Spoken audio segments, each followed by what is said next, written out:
All right, good morning, everyone, and welcome to my conference session. I am going to be presenting on college ready, an overused, undefined phrase. My name is Corey Bailey, and I am presenting this session all alone today. And just as a little disclaimer, if you see me all of a sudden drop it like it's hot, it's not because I did that. It's because my chair has been malfunctioning here lately. The new one is ordered, but until then, we're just going to have to roll with the punches. But I am the Senior Admissions Coordinator. I work for the College of Forest Resources, as well as the College of Agriculture and Life Sciences at Mississippi State. And really am looking forward to talking to you today. I've been in this role now for about 7 years. Personally, I did grow up as a first generation college student. I began my post-secondary education at a community college. I went to Itawamba Community College here in the state of Mississippi, and then I transferred on to Mississippi State, where I've earned 2 degrees and currently working on my 3rd. Professionally, though, I began my career working as a graduate assistant in Mississippi State's athletic academic department. From there, I transitioned into a role with East Mississippi Community College, and I worked as their recruiting coordinator before taking my full-time job at the University of Georgia in the Office of Undergraduate Admissions. Shortly after that, I did switch back to Mississippi State, and like I said, I've been here for 7 years. As you can see from this slide, I have absolutely zero experience working with elementary or secondary education. Therefore, I do feel it's necessary for me to begin this session by saying I enter this space claiming to not know all of the ins and outs of college readiness. But I began a PhD in 2018, and I enrolled with this burning question: if certain students are placed in different situations, will their academic outcome be the same? And more specifically, I have a hypothesis that if students have the ability to experience school the same way that others do, students like first generation, low socioeconomic, or even underrepresented students, they would have a different level of confidence when navigating the college search process, which would inherently influence their choice to pursue and graduate with a degree. And as I've continued with this degree, researching my hypothesis from different angles, I have discovered that college readiness is not a universal phrase. I've learned that different interpretations, expectations, and beliefs have led to a confusion over this phrase of college readiness, and inherently can be a barrier to student success. I just finished my comprehensive exam last Friday, actually, still waiting on those results, but I wrote on the topic of college readiness. And so I chose to submit this conference proposal just so I could use this space to really reveal what I've been learning.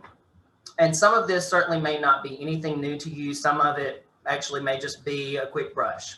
But I've been naive this whole time into thinking that maybe I shouldn't share because, I do tend to think that I'm the last person to know something sometimes. So, but hopefully it will be well respected among you and you'll get something out of it and it will help you. And I also recognize that there's a difference between theory and practice. So I do hope that I can come to you today and get some opinions that maybe help give me more of a practical lens about college readiness. This is also it's a pretty big topic right now, in my opinion, and it's relevant because we've witnessed a global pandemic. There are schools that are now switching to test optional policies, and some of us, like myself, have recently watched the documentary on Netflix, Operation Varsity Blues, which documents the biggest admission scandal in American higher education. And all of this makes me still ask the question, what are we even doing anymore? Why do we do the things that we do? And therefore, I still arrive back at the basic question: what is college readiness? And you can see I'm already just eager to get through this presentation. But we're going to start there. And so over this next session, we're going to really explore this idea of college ready. And let's use this session to renew our commitment to the challenge that and maybe challenge the way that we think about student success. So I was just listening to a presentation last night in class, and someone was interested in studying some elements regarding graduate school enrollment. She even mentioned how there are less students who are graduating high school and going on to complete an undergraduate degree, and how a continuous challenge is increasing graduate enrollment.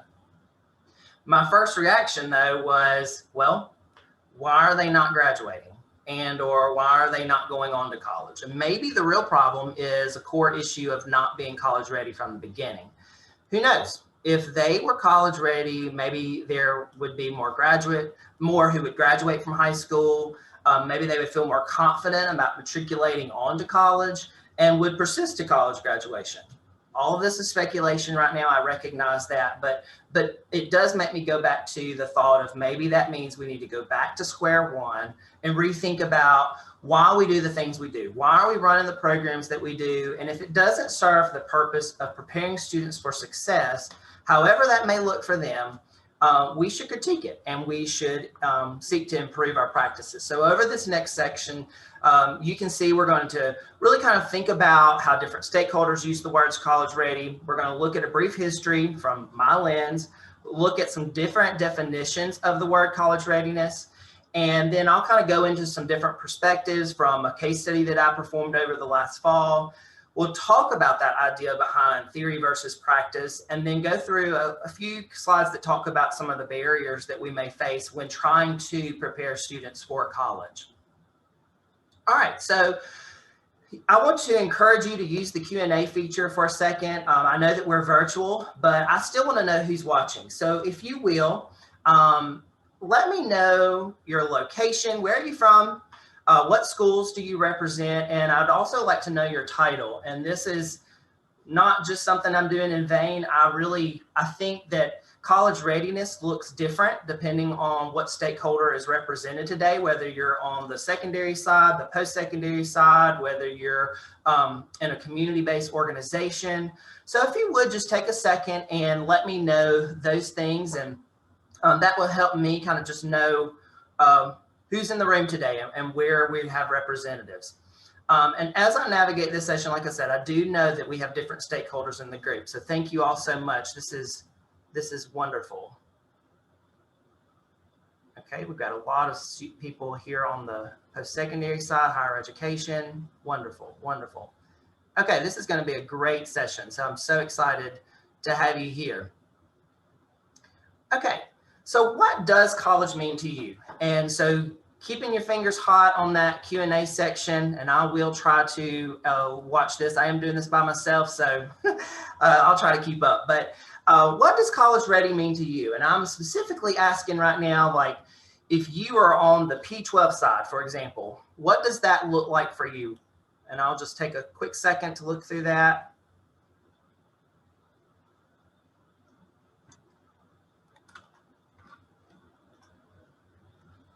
All right, thinking about what does that look like for you? Able to pass a college level course when they get there? Love that, yes. Any other suggestions or thoughts? Prepared for the rigors of college level academics, okay? Somebody who has an actual plan for their education will lead to a career. Goal oriented, yes, love it. Emotionally independent living, okay? Strong study skills. Wow, y'all are coming in hot, love it. Self-reliance, yes. Time management, okay, good. Okay, so I typed out a few words and opinions myself, and so a lot of times we hear that college readiness is good grades.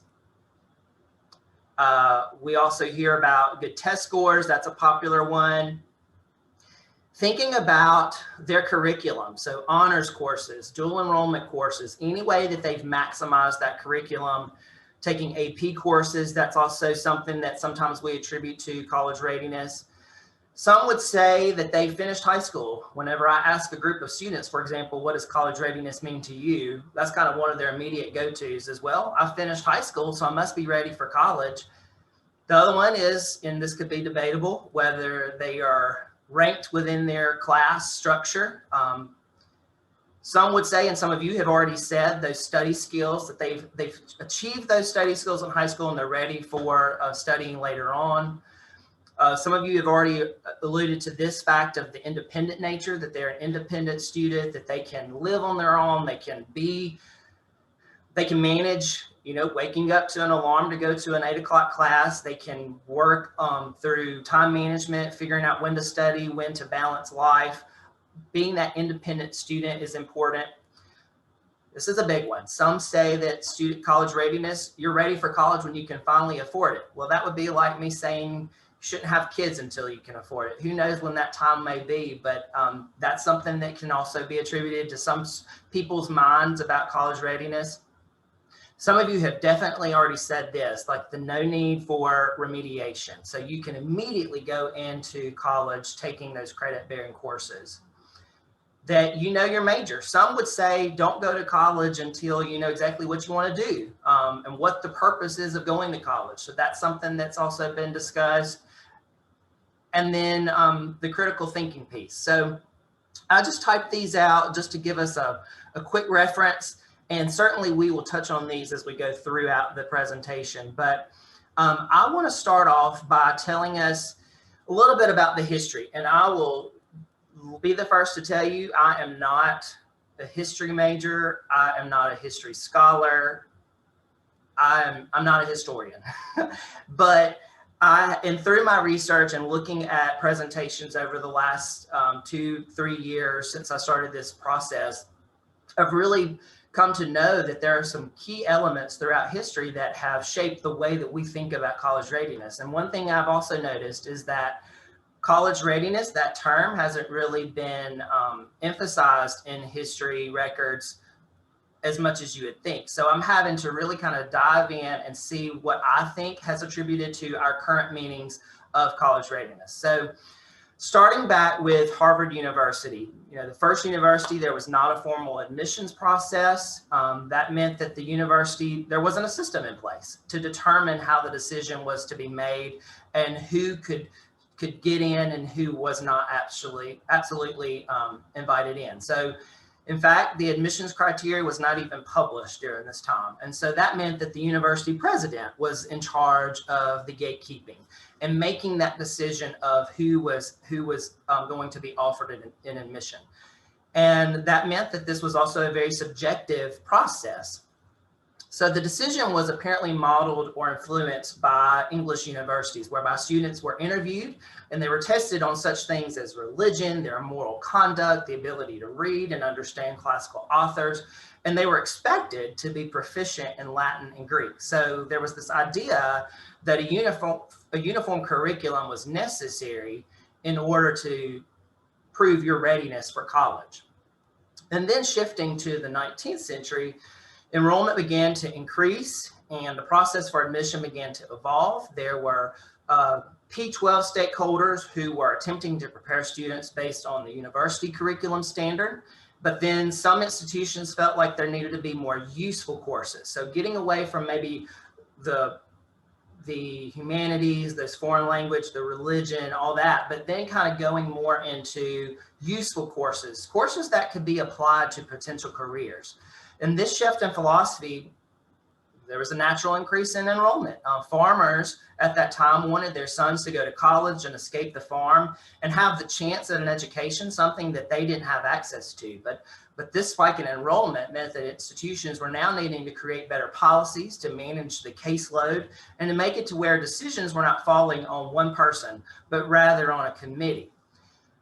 This era finally began seeing a little bit more structure in the admissions process. And as you can imagine, the president's decisions often favored students who were representative of a certain class structure. And due to this overlooking of some key elements, the need for remedial education began. So they were letting students in that really probably shouldn't have been there, but they were allowing them to come in because of status.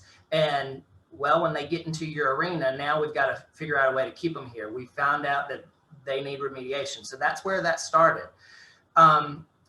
And while it's true that the admissions criteria was less rigorous against students who had financial resources, the admissions criteria also meant that students were not as prepared. In some ways, this was intentional based on a declaration where the belief was that teachers on the P-12 side should sort students and classes by those believed to be college going from those believed to just go to work. And that's pretty profound in the way that I'm going to think about the rest of this presentation.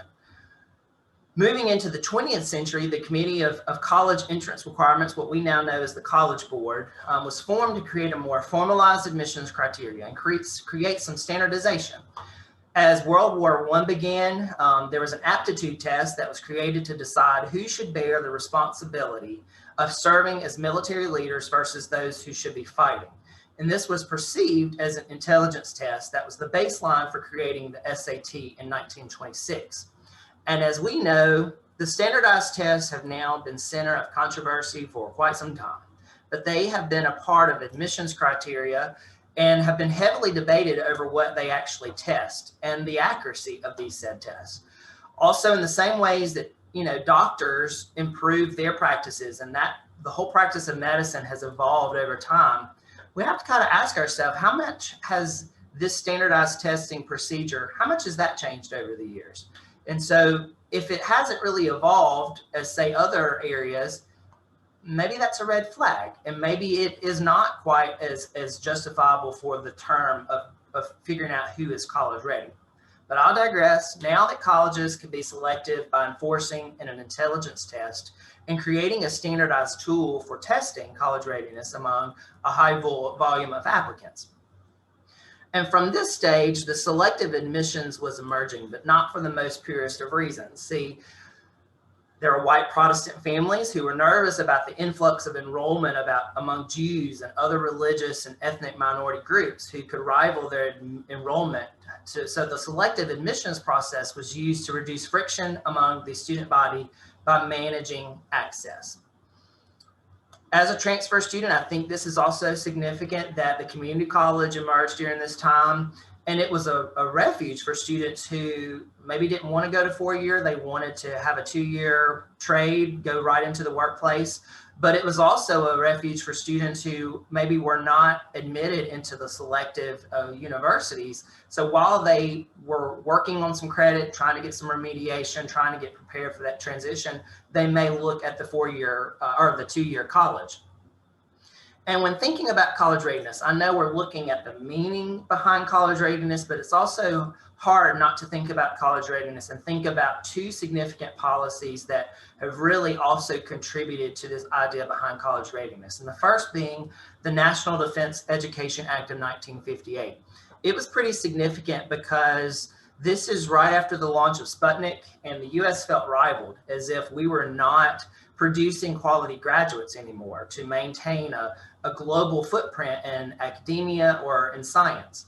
And so because of this act, there was more pressure put on K-12 to enhance the educational experience, and it created some accountability. Another piece of accountability was through the Elementary and Secondary Education Act of 1965, which has seen many revisions, even to today. And this was significant because it was designed to reduce dropout rates and increase college matriculation and employment opportunities. It's also been adapted throughout history, and it reflects that accountability by looking at the progress within different school districts. Now, here we are in the 21st century, and this term has finally started being discussed a little bit more bluntly. Institutions have moved away from using just standardized tests and instead are updating their admissions criteria. And for example, using subject area standardized tests as a measurement, placing more emphasis on the GPA in order to tell college readiness skills over a period of time. And then other practices such as using recommendation letters, looking at class rank, interviewing students, looking at academic rigor, all of that has contributed to our idea of college readiness. Nearly 100% of the jobs created since 2008 have favored workers with a college education. And I would venture to say that many of us here today, we may agree that college is not necessarily for everyone, but the odds are certainly in their favor if they want to pursue that. And I want to make sure that we are all working toward providing students with the skills necessary to succeed in college, should they choose this route for their life. And the first step in making sure we are doing our part is understanding all of the different interpretations and barriers. And so we will start with what some refer to as cognitive skills. These skills, they mirror a lot of what we know today as measurable skills, like skills assessed when considering an ACT or SAT score. And when looking at a student's GPA or transcript information, when looking at how many courses they've taken, looking at those upper division courses, honors courses, etc. College readiness is still evaluated as part of an admissions criteria by evaluating grades, strength of curriculum, and admissions tests. And when assessing grades, the top factors that inform the decision is overall high school grade at point average. Grades in college preparatory courses, strength of the curriculum, admissions test scores, and other factors such as essay writing, showing demonstrated interest, maybe for some of you, counselor and teacher recommendations, class rank, we've talked about that a little bit, and the extracurricular activities. Did you know that between 78 and 82% of college admissions officers have consistently rated grades in college preparatory courses to be of considerable importance, because the GPA on college preparatory courses links better to college success than other measurements. And college readiness measurements like high school transcripts, subject tests, and graded essays, they indicate intelligence, memory-based analytical skills. Recommendation letters and extracurricular activities and interviews, those can help an institution measure students' creativity, practical skills, wisdom-based skills. And so I've segmented this category in 3 different sections to wrap up this idea of cognitive skills.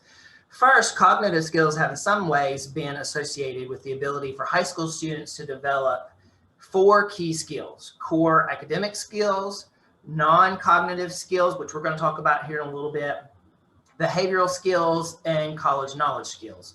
And according to Roderick's article, high school students who graduate with higher test scores, better grades, more rigorous coursework, they're more likely to enroll in and graduate from a 4-year college. In this piece as well, the core academic skills refer to the writing and the analytical thinking. They're not really subject specific, but rather they allow students to engage and work in a range of disciplines such as research skills and oral communication. And we will discuss the non-cognitive skills in a little bit, like I said, but for the sake of time, I do want to kind of shift through this. The behavioral skills refer to self-awareness, those self-monitoring skills some of you mentioned, self-control, study skills, etc. And then finally, the 4th bullet there with college knowledge skills, this is basically just where the idea behind a cognitive skill for college readiness is that students understand the college norms and the culture that we all are familiar with. But somebody like a first-generation student, they may not automatically be aware of the culture and the language and all of that we use in and day out language. The piece by Conley gets back to what some of you said when you're talking about the no need for remediation. He claims that the way to indicate if a student is college ready or not is by whether or not the student is able to begin taking entry-level college courses, which officially places a student on track to finish his or degree on time. And if this is the case, then generally around 41% of the students are not ready due to the amount of students who we see on the higher education side taking remedial courses. In this third piece, it's a little bit more specific about the benchmarks that maybe we talked about in those pieces earlier, the skills earlier. The expectation is that a student is able to graduate from high school and finish 4 years of English, 3 years of math, and 2 years of natural science, social science, and foreign language. So a lot of what we talk about with the college preparatory curriculum. So collectively, the cognitive skills, they indicate intellectual behavior that leads to the development of cognitive strategies and capabilities necessary for college level work. The other type of definition could be segmented into this idea of non-cognitive skills. And for me, having a background in student affairs, love this because this gets into my touchy-feely, want to really know about how you're feeling, what you're thinking, all of those different factors. So that's kind of the non-cognitive skills. And some of you may have heard of this as maybe some more of the social capital, having those social support systems, being able to adjust to different environments. I've seen how firsthand students are faced with all different types of environmental factors that prohibit them from doing well according to some of the academic cognitive skills. However, they may have the drive or at least an interest in moving past their current circumstance. So the first bullet here, this motivation to succeed. There's a lot to unpack with this. It's important because It's considered evident in the student's drive to even attend school. And there is research out there that points to a fact that a student has to first make a choice whether or not he or she wants to even go to college.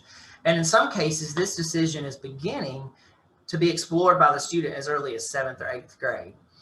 And in addition to attending school, the student demonstrates motivation to succeed through their intention to get involved and pursue leadership opportunities. And I argue that this is not only something a student does in the walls of the school, but it's also something that they may do within their community, within their church, potentially even within their own family. So finally, this motivation is housed in just simply turning in homework on time.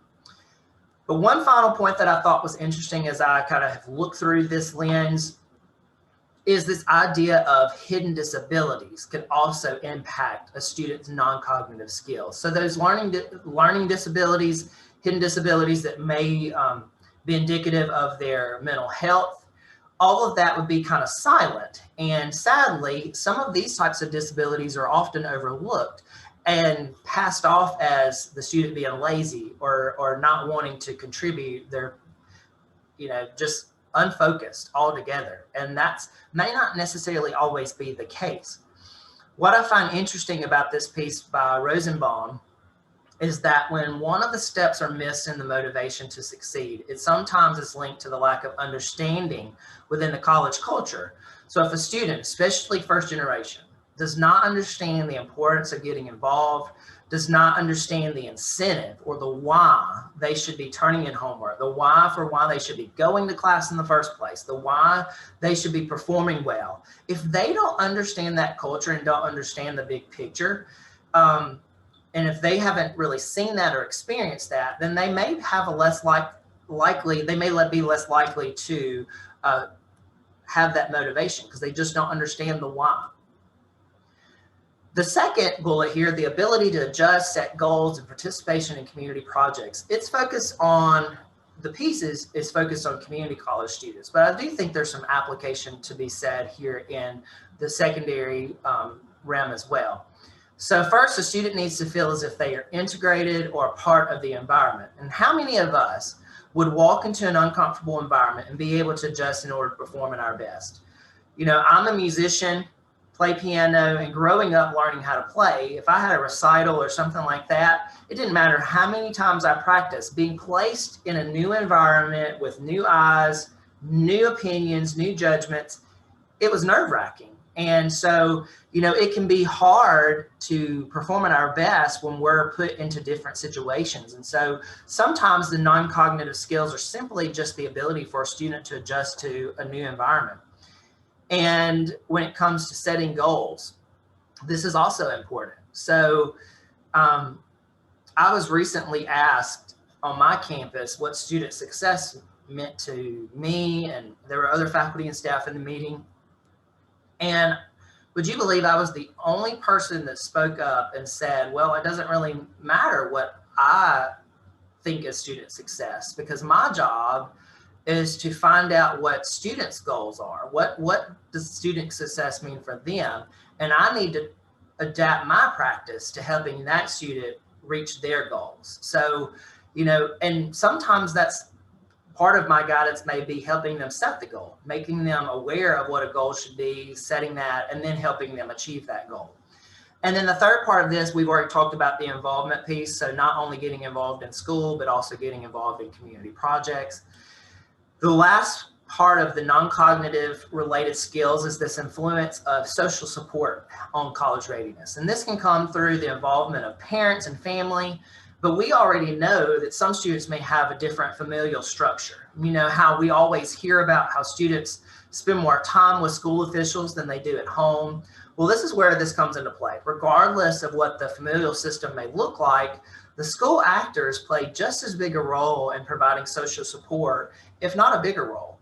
And what I've learned is that students can detect through body language, through verbal language, actions, if someone within the school believes in them.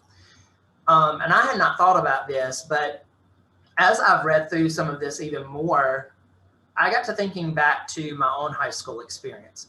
Thinking back to who was the student in the room who was the consistent one who was called on by the teacher to go run an errand for that teacher, like run a slip up to the office, go next door to tell a teacher something, who was asked by the school office or the main office to help out during the day, during certain periods of the day. But okay, so you can think about those people in your own setting or maybe in your own experiences, but who was the person that was sitting in the back of the room who was never called on? Those simple actions I would have never thought about, but students interpret some of those basic requests of students as, this student doesn't trust me, this teacher doesn't trust me, this teacher doesn't believe that I'm good enough or I'm as popular or whatever. And so that can all really play into these non-cognitive skills. In the fall, I did a pilot study with two recent high school graduates rather, and I asked them what their opinion of college readiness was. And they both leaned on the non-cognitive explanations. One said that they believed it was the ability to live independently, that there was some maturity there among that student, and that they could handle responsibility. And the other student said that they believed it to be the motivation to learn. And what I thought was cool about this was he thought it was this mind of being open to grow. So that you understand that you're going into a new setting where you should probably step outside your comfort zone and lean into those experiences, but the ability and the openness to want to grow, that was something that student decided was something that made him college ready. The point of my passion is explained so eloquently in this quote. So what we found is that, and I'm going to insert here, they as in students, are given an opportunity to succeed and they adhere to the plan we provide. Another insertion by me, I'd offer that it shouldn't be something we provide, but rather something that we discuss and conclude together. That they succeed and go on to graduate. And these are students who most people would have considered far too great at risk. Again, my whole mission is fighting for this person that I call the underdog, the person who the system may say is not worthy or is not college material, who may be fighting through so many barriers or extenuating circumstances to even graduate high school, much less go on to college, but they do. And their lives have proven that making a bet on them was not foolish at all. I believe all of us want to see students ready for college, and I believe that we want to prepare them, however that may look individually. And I know that caseload is a real problem, but let's talk about some barriers that may be within our control. Starting with human barriers and systematic barriers. Beginning with human barriers, this could be high school teachers, counselors, principals, and other administrators who have the ability to serve as social capital and support systems for students on the way to achieving college readiness. However, they also can be the power to serve as human barriers. So I was unaware of this prior to diving into the research, that there is a division among classes that divides students based on who they think are college going versus those who are not. And I can easily recall my own high school experience where I was encouraged to participate in more of the upper division courses, while others never really had that mentorship. If they were reaching or taking just the bare minimum, then it was fine. And there was really nothing ever said about that. When the students are not encouraged to enroll in upper division courses, it can impact their ability to meet admissions criteria. And it can also negatively impact their success after enrolling in college. Even on the higher education side, I think this is a challenge when looking at academic rigor. Understanding that, yes, some students may have actively not pursued those courses, but going back to a point that was made earlier, if they don't recognize the benefit or they just simply haven't been encouraged to take those courses or even have the option to take the courses, who are we to say that they were ineligible for the coursework at our institution? Also, as I said earlier, we may recognize that college isn't for everybody. So what is in place for the students as far as providing them with readily available information to explore other non-college options? This is where I'll pause for just a second. See if any of you have anything that easily comes to mind about what you're doing in your system that encourages careers for skilled workers. So if you'll take just a second in the Q&A, I'll kind of look over that again. So what are you doing in your system right now, especially if you're on the P12 side, to encourage careers for skilled workers? And while I wait on your feedback, I would also add, We don't want to make this sound like it's a plan B either. Again, if a student doesn't think that a 4-year college is in their future and they're not interested in that, then we want to be excited about what they're planning to do instead, and really kind of helping mature that thought instead of resulting back to, well, you should be going to college. And I know that I'm guilty of that. So if you've got a second, you can think about what you're doing on your side. That would be helpful. We offer all things technical college program. Okay, love that.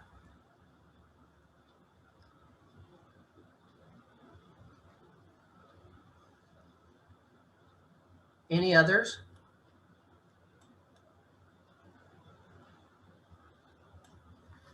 Okay, well, while I wait on those to come in, I've briefly already discussed this idea of students who may not be adapting to their environment or feeling integrated, but this is also where we have to be conscious of any racially biased stereotypes.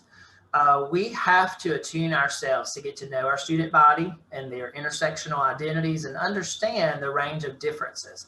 And this goes for both sides of the desk.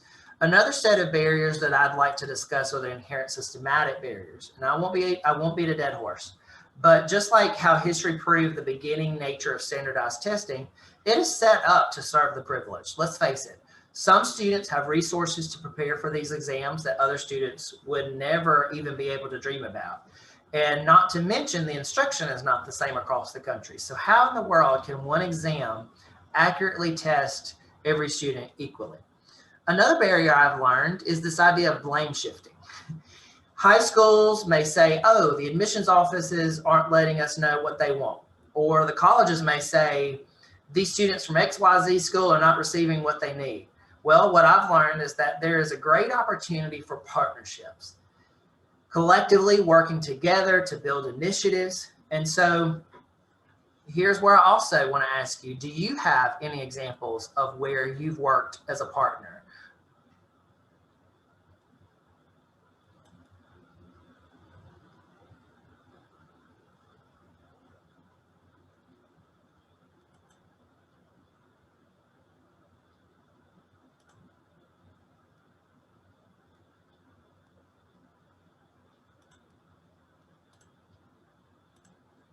All right.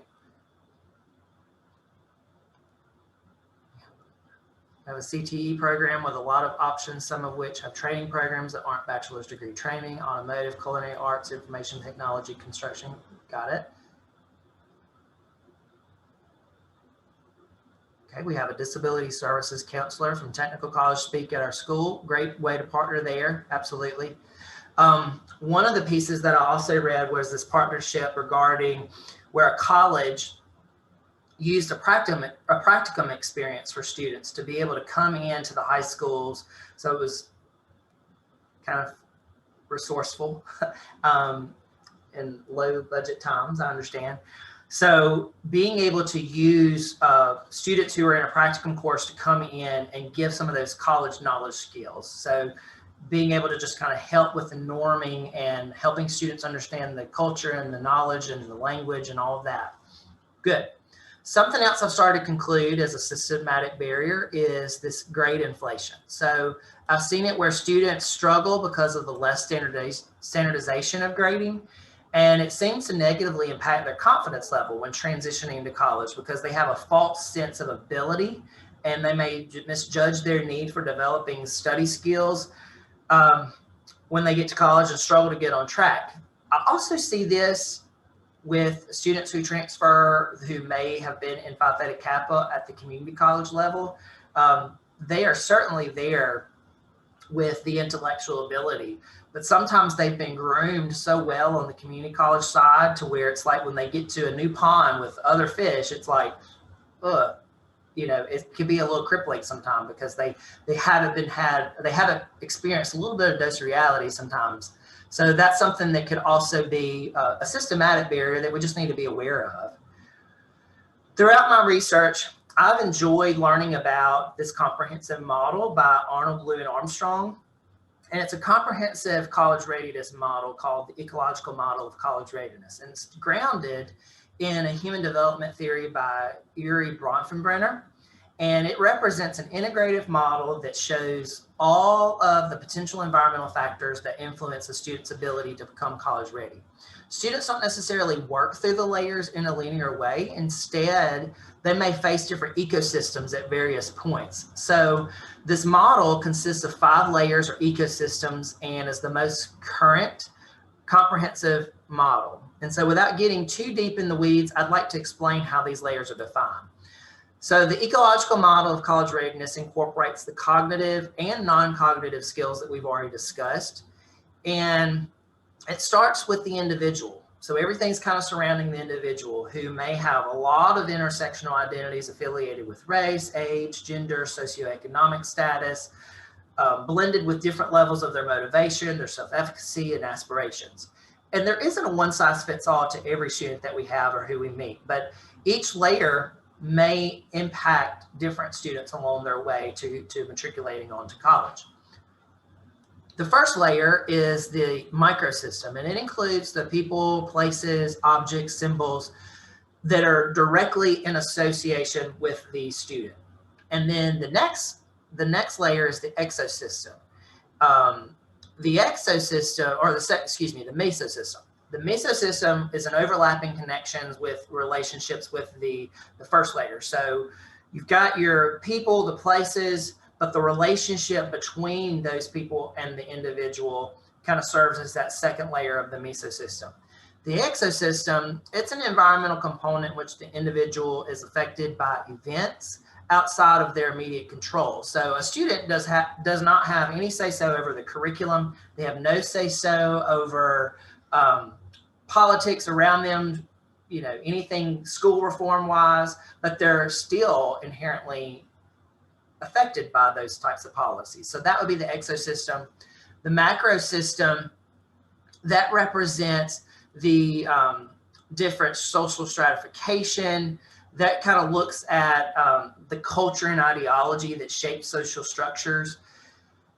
And then according to Arnold, Lewin Armstrong, because the macro system contains the fundamental ideas of the society, it does influence all the other layers of the environment. And then the chronosystem is a comprehensive environmental system affecting the ways in which individuals interact with their ecosystem through a roll of time. So I think about this as in like a cohort, a class. They are experiencing projects, they're experiencing something along this line of time. And so that can also be an environmental factor that influences whether a student is college ready or not. And I think it's important that we keep this ecosystem in mind when building programs, because we want to try to be aware that all of these may concurrently exist. And this is also where that room for partnership exists. So again, as I said at the beginning, I understand that theory can look different than practice. And so I firmly understand that we all are attacking this from different angles. So let's take a bit and work as a collaboration group for the last little bit of our time. How does this look for you? And you can put this in the Q&A, or if you would like to use the raise a hand feature, I can also allow you to talk if you've got some burning outlooks into this. So how does this look for you?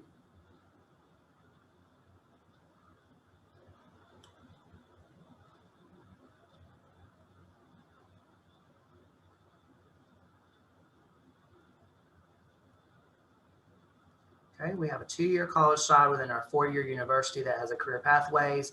When we talk about that side, we try to phrase it as a great option to post high school options instead of an alternative. Yep. Yeah. Trying to reframe that a 2-year career path is just as good an option as a 4-year side to 6 students is difficult because of the connotations it holds. Absolutely. Okay, so the other question I'll ask, what are some challenges that you can foresee with some of the points that have been made here? Maybe with some of the partnerships, maybe with, one of the things that I immediately think about with a partnership is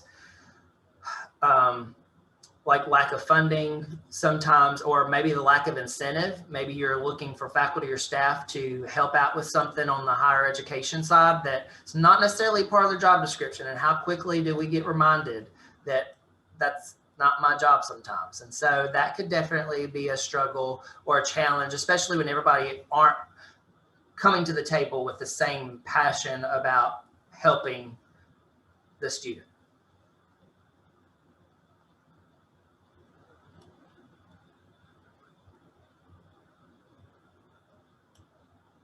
Any thoughts?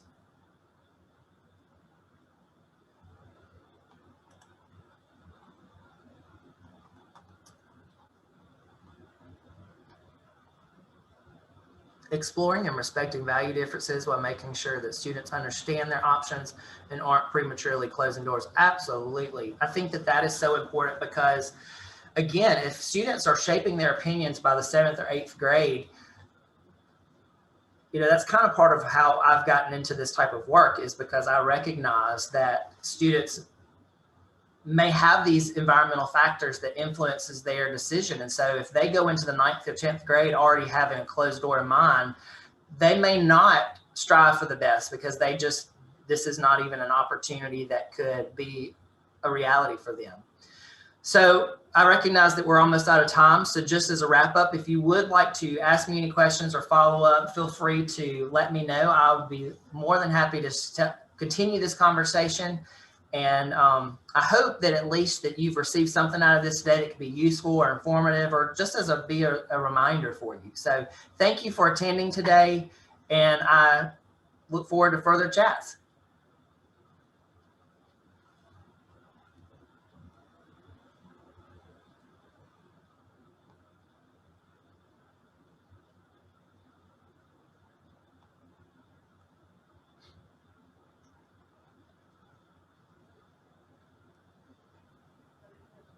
Great job, Corey. This is Chris. All right. I'm going to go ahead and give it maybe 10 more seconds and go ahead and end the webinar. Okay, sounds good. Thank you. Been a pleasure working with you. Thank you. You too.